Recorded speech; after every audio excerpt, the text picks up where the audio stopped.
अस्सलाम वालेकुम dear students, कैसे हो आप लोग। उम्मीद है कि आप सब लोग बिल्कुल ठीक ठाक होगे। तो आज की इस वीडियो में इंशाल्लाह हम लोग फिजिक्स का एक प्रैक्टिस टेस्ट है उसको एक्सप्लेन करेंगे, basically which is conducted from your first year physics chapter work and energy. तो वीडियो स्टार्ट करने से पहले आप सब लोगों से छोटी सी एक रिक्वेस्ट है कि अगर आप लोगों ने चैनल को सब्सक्राइब नहीं किया हो तो काइंडली आप सब लोग चैनल को सब्सक्राइब कर लो, क्योंकि कि आप लोग तरफ से नाम होता है हमारे लिए मोटिवेशन होती है। सेकंड थिंग इज दैट आप सब लोग कोशिश करो कि वीडियो को बिल्कुल लास्ट तक देखो, सो दैट आप लोगों से किसी भी किस्म का पॉइंट, किसी भी किस्म की इन्फॉर्मेशन जो है वो स्किप ना हो। So without any further delay हम लोग चलते हैं अपनी वीडियो की तरफ। सो फर्स्ट ऑफ ऑल आप लोगों के पास जो MCQ नंबर 1 है, कहता है कि work done will B maximum if the angle between the force and displacement is. तो देखो हमें पता है कि हमारे पास जो वर्क डन है basically it is the product of force and displacement और साथ में कॉस ऑफ थीटा। अब हमें पता है कि हमारे पास कॉस ऑफ ज़ीरो जो है वो 1 के इक्वल होता है। अगर हम लोग कॉस ऑफ ज़ीरो जो है वो 1 पुट करते हैं तो हमारे पास ओवरऑल वर्क डन हमारे पास FD के इक्वल हो जाता है, which is maximum work done.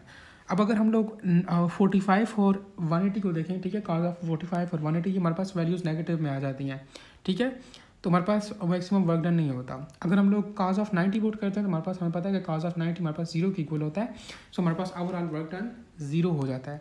अब अगर यहाँ पर देखो उसने मैक्सिमम वर्क डन की बात की है, तो हम लोग बोलेंगे कि हमारे पास जो मैक्सिमम वर्क डन होगा वो थीटा 0 पर होगा, ठीक है, 0 डिग्री पर होगा। अगर मिनिमम को पूछे तो फिर आप लोग 90 का बोलोगे, ठीक है। So option D is correct. Second में कहता है कि a field in which the work is done in a moving a body along a closed path.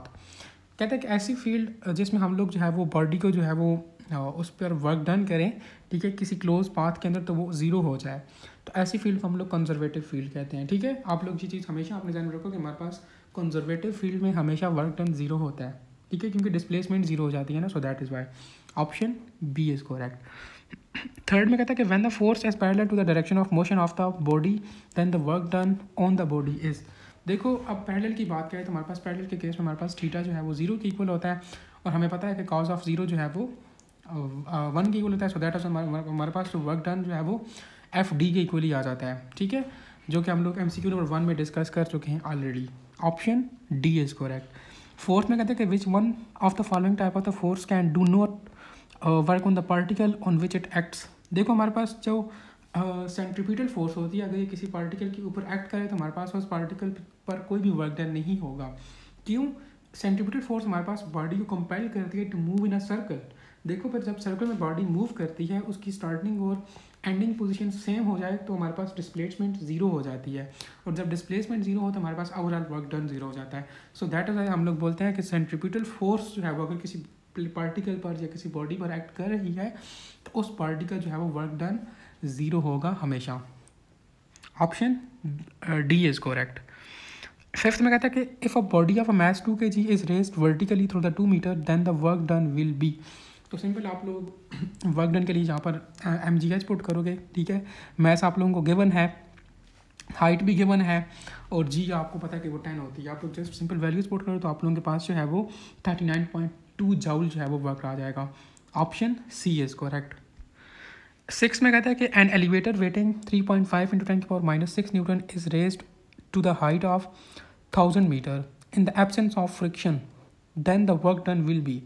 अब हमारे पास हमें पता है कि वर्क डन किसके इक्वल होता है, फोर्स इंटू डिस्प्लेसमेंट। तो जस्ट आप लोगों को यहाँ पे फोर्स भी उसने दी हुई है, डिस्प्लेसमेंट भी दी हुई है, तो जस्ट आप लोग सिंपल वैल्यू पुट करो तो आप लोगों के पास आंसर आ जाएगा, ठीक हो गया। नेक्स्ट 7th में कहता है the relation between the horse power and what is. तो हमें पता है कि हमारे पास ये जो 1 हॉर्स पावर होता है ना, ये 746 वाट्स के इक्वल होता है। Option B is correct. 8th में कहते हैं the slope of the work time graph is equals to. तो हमारे पास वर्क और टाइम के दरमियान जो स्लोप होता है, जो स्लोप बनता है वो बेसिकली पावर को रिप्रेजेंट करता है, ठीक है। ऑप्शन सी इज करेक्ट, क्योंकि हमारे पास rate of change of work done हमारे पास पावर की इक्वली होता है। Option C is correct. 9th में कहता है कि work done by variable force is determined by dividing. तो देखो अगर हम लोगों ने किसी वेरिएबल फोर्स पर जो है वो वर्क डन फाइंड करना हो तो हम लोग कैसे फाइंड करेंगे। वेरिएबल फोर्स ऐसी फोर्स होती है जो कि मींस हर पॉइंट पे चेंज हो रही होती है, या अप टू किसी सर्टेन पॉइंट के बाद वो चेंज होती है, ठीक है, अपनी उसको चेंज करती है। तो फिर उसके लिए हम लोग क्या करते हैं कि डिस्प्लेसमेंट को चाहे वो स्मॉल इंटरवल्स में डिवाइड कर देते हैं, फिर हर एक इंटरवल लिए हम लोग डिफरेंटली वर्क डन फाइंड करते हैं, फिर उनको ऐड करते हैं तो हमारे पास ओवरऑल वर्क डन आ जाता है, ठीक है। So by dividing the displacement into small intervals, option B is correct. 10th में कहता है कि work done on the body equals to, तो हमारे पास वर्क डन जो है वो change in kinetic energy and change in potential energy पर जो है वो डिपेंड करता है, क्योंकि हमारे पास वर्क ओवरऑल एनर्जी पर डिपेंड करता है। तो हमारे पास ओवरऑल एनर्जी क्या होती है, काइनेटिक एनर्जी और पोटेंशियल एनर्जी। सो इसलिए हम लोग बोलते हैं कि हमारे पास जो वर्क डन होता है ये change in kinetic energy plus change in potential energy पर डिपेंड करता है। Option C is correct. Next 11 में कहता है कि if the velocity is doubled then, देखो अब वेलोसिटी को जो है वो यहाँ पर वो रिलेट करवा रहा है मोमेंटम और काइनेटिक एनर्जी के साथ। तो हमें पता है कि हमारे पास मोमेंटम किसके इक्वल है, momentum p is equal to M V, means हमारे पास velocity is directly proportional to momentum. लेकिन काइनेटिक एनर्जी का अगर हम लोग रिलेशन देखें तो हमारे पास kinetic energy is equal to 1/2 mv square, means kinetic energy के साथ हमारे पास वेलोसिटी का स्क्वायर के साथ डायरेक्ट रिलेशन है। सो अगर हम लोग वेलोसिटी को इंक्रीज़ करते हैं तो हमारे पास मोमेंटम जो है वो 2 टाइम्स इंक्रीज़ होता है। क्यों? क्योंकि हमारे पास p is directly proportional to simple v, लेकिन हमारे पास काइनेटिक एनर्जी जो है ये 4 टाइम्स इंक्रीज़ होती है। क्यों? क्योंकि हमारे पास kinetic energy is directly proportional to the square of velocity. ठीक है, ऑप्शन डी इज़ करेक्ट। 12 में कहता है कि when the speed of the moving body is doubled then, तो देखो जब हमारे पास स्पीड डबल होगी तो हमारे पास मोमेंटम भी डबल होगा। क्यों? क्योंकि देखो हमारे पास momentum p is equal to M V, v is directly proportional to p। ठीक है, सो स्पीड डबल हो रही है तो हमारे पास मोमेंटम भी डबल होगा। Option D is correct. 13 में कहता है कि 1 megawatt hour is equal to, तो हमारे पास ये जो 1 मेगावाट हॉर होता है ये 36 इंटू 10⁸ जूल की इक्वल होता है। Option D is correct. 14 में कहता है कि which one of the following is not a conservative field, तो आप लोगों के पास जो फ्रिक्शनल फील्ड होती है वो कंजर्वेटिव फील्ड नहीं होती। इलेक्ट्रिक फील्ड, ग्रेविटेशनल फील्ड और मैग्नेटिक फील्ड ये कंजर्वेटिव फील्ड्स होती हैं। आप लोगों की बुक में कुछ कंजर्वेटिव फील्ड्स भी गिवन है, एक टेबल बना होगा बुक पे, साइड पे एक छोटा सा टेबल बना होगा बिल्कुल पेज के लास्ट पे, और दूसरी हमारे पास कुछ नॉन कंजर्वेटिव फील्ड्स होती हैं। तो आप लोग उनको मस्ट देखो, समटाइम्स इस तरह का क्वेश्चन पेपर में आ जाता है। नेक्स्ट 15 में कहता है consumption of energy by 60 watt bulb in 2 second. तो सिंपल हमारे पास जो कंजम्पशन ऑफ एनर्जी है उसमें हम लोग जो है वो पावर को हम लोग मल्टीप्लाई करते हैं टाइम के साथ, तो हमारे पास एनर्जी कंजम्पशन आ जाता है। तो जस्ट सिंपल आप लोग जो है वो 60 को मल्टीप्लाई करोगे 2 के साथ तो आप लोगों के पास 120 जूल आ जाएगा। Option A is correct. 16 में कहते हैं the escape velocity from the earth surface, तो हमारे पास वो 11 किलोमीटर होती है, ये आप लोगों की बुक में प्रूव्ड है। Option D is correct. Next MCQ number 17 में कहते हैं, अब आप लोग इसको ज़रा गौर से देखना है, इस MCQ में 4 इंपॉर्टेंट पॉइंट्स हैं। कहते हैं कि when 2 protons are brought together, जब हम लोग 2 प्रोटॉन्स को एक दूसरे के नज़दीक लाते हैं, 2 प्रोटॉन्स को, ठीक है सेम चीज़ें हैं, 2 प्रोटॉन्स हैं, दोनों प्रोटॉन्स हैं, तो हमारे पास पोटेंशियल एनर्जी जो है वो इंक्रीज़ होगी। ठीक है, लेकिन अगर हम लोग प्रोटॉन और इलेक्ट्रॉन को नज़दीक लाते हैं तो हमारे पास पोटेंशियल एनर्जी क्या होगी, डिक्रीज़ होगी। और आप लोग ये पॉइंट भी हमेशा याद रखो कि जब पोटेंशियल एनर्जी इंक्रीज़ होती है तो हमारे पास काइनेटिक एनर्जी डिक्रीज़ होती है, और जब काइनेटिक एनर्जी डिक्रीज़ होती है तो हमारे पास पोटेंशियल एनर्जी इंक्रीज़ होती है। अब यहाँ पर आप लोगों से वो काइनेटिक एनर्जी का भी पूछ सकता है एग्ज़ाम में, यहाँ पर तो पोटेंशियल एनर्जी गिवन है ना, लेकिन एग्ज़ाम में आप लोगों से काइनेटिक एनर्जी का भी पूछा जा सकता है। तो आप लोगों ने ये चीज़ हमेशा अपने जहन में रखनी है कि जब हम लोग 2 प्रोटॉन्स को एक दूसरे के नज़दीक लाते हैं, 2 प्रोटॉन्स को आपस में नज़दीक लाते हैं, क्लोज लाते हैं, तो हमारे पास पोटेंशियल एनर्जी इंक्रीज़ होती है। अगर हम लोग एक इलेक्ट्रॉन और एक प्रोटॉन को नज़दीक लाएं, मतलब 2 डिफरेंट चीज़ों को नज़दीक लाएं, तो फिर हमारे पास पोटेंशियल एनर्जी डिक्रीज़ होगी और काइनेटिक एनर्जी इंक्रीज़ होगी। ये आप लोग नीचे स्टेटमेंट पढ़ सकते हो, और लास्ट वाली जो 2 लाइनें इन पे आप लोग फोकस करो। ये लास्ट वाली लाइन में उसने कहा है कि हमारे पास potential energy will decrease when protons and electrons. Question में 2 प्रोटॉन्स की बात हुई है, लेकिन नीचे उसने आपको एक एडिशनल पॉइंट भी दिया है कि अगर हम लोग प्रोटॉन और इलेक्ट्रॉन को पास लाएँ तो हमारे पास फिर क्या होगा। ठीक है, सो ये 4-5 पॉइंट्स हैं, आप लोग ये लाजमी अपने जहन में याद रखो, यहाँ से MCQ आता है। 18 में कहता है कि when an arrow is release from its bow its energy is transferred from, तो हमारे पास उसकी एनर्जी जो है वो इलास्टिक पोटेंशियल एनर्जी से हमारे पास काइनेटिक एनर्जी में कन्वर्ट हो जाती है। Option B is correct. 19 में कहते हैं the work done by the friction is, तो आप लोग ये चीज़ भी हमेशा अपने ध्यान में रखें कि हमारे पास फ्रिक्शन जो है वो हमेशा नेगेटिव वर्क डन जो है वो करती है। Option B is correct. 20 में कहता है कि the area under the force displacement graph represents, तो हमारे पास फोर्स और डिस्प्लेसमेंट के दरमियान जो हमारे पास एरिया होता है वो वर्क डन को रिप्रेजेंट करता है। क्यों? Work done is equal to the product of force and displacement. Option B is correct. 21 में कहता है कि propulsion forces of the rocket is, हमारे पास ये जो प्रोपल्जन फोर्सेज होती हैं ये बेसिकली नॉन कंजर्वेटिव फोर्सेज होती हैं। Option A is correct. 22 में कहते हैं the dot product of the force and velocity. तो हमारे पास जो फोर्स एंड वेलोसिटी का डॉट प्रोडक्ट होता है वो पावर के लिए होता है, ठीक है। P is equal to F V. हमारे पास पावर के 3-4 रिलेशंस हैं, 3-4 फार्मूलाज हैं। आप लोग वो 3-4 जितने भी फार्मूलाज हैं पावर के या पावर से हमारे पास जितने भी रिलेशंस बनते हैं फर्दर, तो वो आप लोग लाजमी देखो। पावर से, वर्क डन से, ये एनर्जी से, यहाँ से मस्ट एक कदम MCQ होता है आप लोगों के मेन एग्ज़ाम में, ठीक है। तो ये पावर वाली चीज़ों को भी, वर्क डन वालों को भी, energy, kinetic energy, potential energy, ये चीज़ें आप लोग मस्ट देखो, ठीक है। नेक्स्ट 23 में कहता है कि geothermal energy is a dash source of energy. तो हमारे पास ये जो जियोथर्मल एनर्जी है ये रिन्यूएबल सोर्स है, ठीक है। आप लोगों की बुक में कुछ रिन्यूएबल सोर्सेज गिवन है, कुछ नॉन रिन्यूएबल सोर्सेज गिवन है, तो ये आप लोगों को पता होना चाहिए कौन सा रिन्यूएबल है, कौन सा नॉन रिन्यूएबल है। Option C is correct. 24 में कहते हैं potential energy and kinetic energy are the types of. हमारे पास जो पोटेंशियल एनर्जी और काइनेटिक एनर्जी हैं ये बेसिकली मैकेनिकल एनर्जी हैं, ठीक है। इनसे वर्क डन वगैरह हम लोग करवा सकते हैं या इस तरह की चीज़ें हैं। Option D is correct. 25 में कहते हैं कि car uses the total energy of 2500 joule and the output is 750 joule, the efficiency of the car is. तो एफिशिएंसी हमारे पास किसकी इक्वल होती है? Output divided by input multiply 100। तो आउटपुट हमारे पास 750 है और इनपुट हमारे पास 2500 है। सो 750 डिवाइडेड बाई 2500 और इसको हम लोग मल्टीप्लाई करेंगे 100 के साथ, हमारे पास ये 30% आता है। ऑप्शन किधर है? बी इज़ करेक्ट, ठीक है।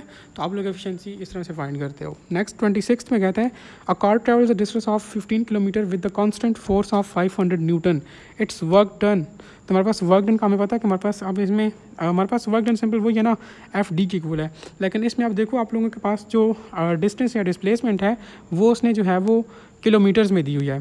तो फर्स्ट ऑफ ऑल हम लोग इस डिस्टेंस को जो है वो मीटर्स में कन्वर्ट करेंगे, ठीक है। अब मीटर्स में कन्वर्ट करने के लिए क्या करेंगे कि हम लोग इसको 1000 से मल्टीप्लाई करेंगे, ठीक है। तो अब हमारे पास ये आ गया 15,000, ठीक है। डिस्टेंस हमारे पास 15,000 हो जाएगा, ठीक है, 15,000 मीटर। अब जस्ट सिंपल आप लोग इसको वर्क डन वाले फार्मूले में पुट करो, W is equal to F D. Force यहाँ पर 500 है, डिस्टेंस आप लोगों के पास 15,000 है, तो ये आप लोगों के पास 75 जो है वो समथिंग आ जाएगा। तो आप लोग इसको कैलकुलेट कर सकते हो। Option A is correct. Just simple है, आप लोगों ने जस्ट ये पता हो कि किलोमीटर को मीटर में कैसे कन्वर्ट करते हैं, तो जस्ट मल्टीप्लाइंग विद 1000। अब कुछ स्टूडेंट्स ने डायरेक्टली वैल्यूज पुट की होंगी तो उनके पास आंसर सही नहीं आया होगा। मेन चीज़ इसमें बस कन्वर्जन थी और इसमें कुछ नहीं था। W is equal to F T हर बंदे को पता है कि वर्क का ये फार्मूला है, ठीक है। नेक्स्ट 27 में कहता है कैसा unit of for the work done. हमारे पास वर्क डन का ऐसा यूनिट हमारे पास जूल होता है। Option B is correct. 28 में कहता है कि बस travels with a constant force of 5000 Newton and the work done by the bus is 2500 joule.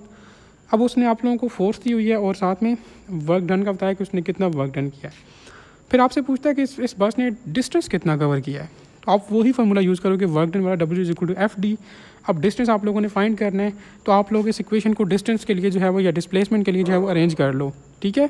तो ये आप लोगों के पास क्या हो जाएगा, distance is equal to work done divide by F. तो जस्ट सिंपल आप लोग वैल्यूज पुट करो, 2500 डिवाइडेड बाई 5000, तो आप लोगों के पास 0.5 मीटर आ जाएगा, ठीक है। ये सिंपल सा आप लोगों के पास न्यूमेरिकल था, आप लोगों ने जस्ट इक्वेशन को अरेंज करना था, दैट इज़ इट।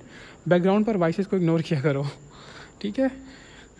नेक्स्ट 29 में कहता है the formula for the gravitational potential energy is. तो हमारे पास जो ग्रेविटेशनल पोटेंशियल एनर्जी होता है ये mgh की इक्वल होता है, जिसमें हमारे पास m मैस को रिप्रेजेंट करता है, g जो है वो आप लोगों के पास ग्रेविटेशनल पुल को रिप्रेजेंट करता है और h हमारे पास हाइट को रिप्रेजेंट करता है, ठीक है। So option C is correct. और ये फार्मूला इंपॉर्टेंट है, समटाइम्स यहाँ से MCQs आते हैं, ठीक है, इस रिलेशन से। 30 में कहता है कि when the force is applied on an object but the object does not move, it means that. कहता है जब हम लोग किसी ऑब्जेक्ट पर फोर्स अप्लाई करते हैं लेकिन वो ऑब्जेक्ट मूव नहीं करता, तो इसकी क्या वजह हो सकती है या इसका क्या मतलब है? तो इसका मतलब ये है कि हमारे पास कोई वर्क डन नहीं होगा। क्यों? क्योंकि डिस्टेंस या डिस्प्लेसमेंट कवर नहीं हो रहा, डिस्टेंस कवर नहीं हो रहा तो हमारे पास कोई वर्क डन भी नहीं होगा, ठीक है। डिस्टेंस जीरो होगा या डिस्प्लेसमेंट जीरो होगी तो हमारे पास ओवरऑल वर्क डन जीरो हो जाएगा। ये चीज़ हम लोग ऑलरेडी बहुत से MCQs में बात कर चुके हैं, ठीक है। Option B is correct. 31 में कहता है कि pendulum bob moves at the speed of 2 metre पर second and mass of 0.5 kg। तो फिर आप लोगों से वो किनेटिक एनर्जी का पूछ रहा है। तो किनेटिक एनर्जी का हमें पता है कि हमारे पास 1/2 mv² के इक्वल होती है। m आप लोगों को गिवन है, ठीक है। आप लोग 0.5 को मल्टीप्लाई करोगे v² के साथ, मीन्स 2 के साथ, और इसको डिवाइड कर लोगे ओवरऑल 2 के साथ, तो आप लोगों के पास जो है वो किनेटिक एनर्जी आ जाएगी, ठीक है। ये राउंड अबाउट आप लोगों के पास 1 जूल आएगी। Option A is correct. 32 में कहता है कि mass of car is 500 kg which is lifted up by the crane at the height of 200 metre. Gravity भी उसने दी आप लोगों को 10 न्यूटन पर kg, और पोटेंशियल एनर्जी का पूछ रहा है। तो पोटेंशियल एनर्जी हमारे पास जो है वो mgh की इक्वल होती है, ठीक है। जस्ट सिंपल आप लोग मैस की वैल्यू पुट करो 500 ग्राम, g की 10 और h की 200, तो आप लोगों के पास आंसर आ जाएगा, ठीक है। Option A is correct.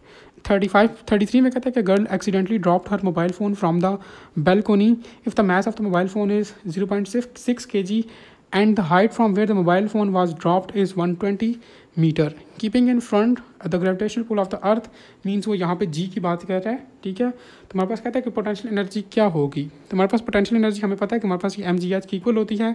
Mess हमें गिवन है मोबाइल का 0.6 kg, जी का हमें पता है 10, और हाइट भी गिवन है 120। तो जस्ट सिंपल आप लोग मल्टीप्लाई करो तो ये आप लोग के पास 720 जूल जो है वो पोटेंशियल एनर्जी जो है वो आ जाएगी। ऑप्शन और डी इज़ करेक्ट। 34 में कहता है कि work done must have the same unit as, हमारे पास वर्क डन का यूनिट जो है वो एनर्जी की इक्वल होता है, ठीक है। Option C is correct. 35 में कहता है कि knocking a nail with the knocking a nail into a wooden block with the hammer, कहते हैं कि involve the convergence between the different forms of energy which one of the following twice presents this conversion in the correct order. कहते हैं कि अगर हम लोग जो है वो एक वुडन ब्लॉक को जो है वो हैमर की मदद से हम लोग उसकी नॉकिंग कर रहे हैं नेल को, ठीक है। तो कहते हैं कि हमारे पास किस तरह की एनर्जी कन्वर्जेंस वगैरह होगी। तो सबसे पहले आप लोगों के पास एक केमिकल एनर्जी होगी, ठीक है, जो कि ग्रेविटेशनल पोटेंशियल एनर्जी में कन्वर्ट होगी। फिर ये ग्रेविटेशनल पोटेंशियल एनर्जी आगे जाकर किनेटिक एनर्जी में कन्वर्ट होगी। फिर ये किनेटिक एनर्जी आगे जाकर आप लोगों के पास sound energy plus heat energy में कन्वर्ट हो जाएगी। Option A is correct. 36 में कहते हैं कि we can say that 1 watt is defined as, तो 1 watt is defined as the rate of work done और energy conversion of the 1 joule per second. Option A is correct.